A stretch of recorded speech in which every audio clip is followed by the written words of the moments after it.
Narito ang kwento sa Tagalog.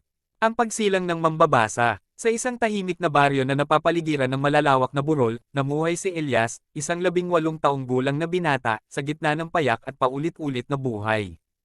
Ang kanyang mga araw ay nauubos sa pagtatrabaho sa bukid, ang mga gabi ay pinupuno ng parehong mga kwento mula sa matatanda, at ang mga gabi ay dumadaan sa katahimikan. Sa puso ni Elias, alam niyang ang mundo ay mas malaki kaysa sa mga burol ng kanilang baryo, ngunit hindi niya alam kung paano ito mararating. Isang gabi, habang naghalungkat sa lumang silid ng kanyang yumaong lolo, natagpuan niya ang isang lumang aklat na nababalutan ng alikabok. Ang pabalat nito ay may ukit na kakaibang mga simbolo, at ang pamagat ay nakasaad, ang mga salaysay ng hindi nakikitang mundo. Dahil sa matinding pagkamausisa, binuksan niya ito. Ang unang pangungusap ay tila bumuulong sa kanya, ang bawat pahinang iyong lilipatan ay hakbang patungo sa ibang mundo. Habang binabasa ni Elias, naramdaman niyang may nagbabago.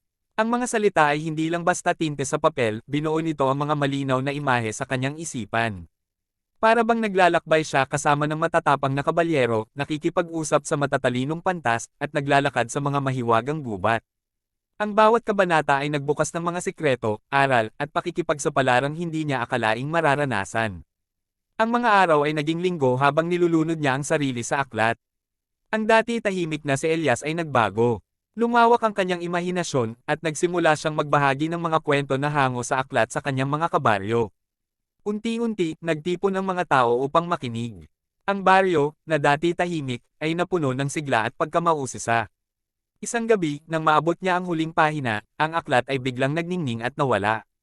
Sa halip, isang sulat ang lumitaw. Hindi nagtatapos dito ang paglalakbay. Ang tunay na pakikipagsapalaran ay magsisimula sa iyong sarili. Lumakad ka, at likhain mo ang iyong sariling kwento. Mula noon, naging isang manunulat ng kwento, isang mangangarap, at isang manlalakbay si Elias. Bitbit ang kaalaman at inspirasyon mula sa mahiwagang aklat, nilisan niya ang kanilang baryo upang tuklasin ang mundo, pinatutunayan na minsan, ang simpleng pagbukas ng isang aklat ay maaaring magbukas ng walang hanggang posibilidad.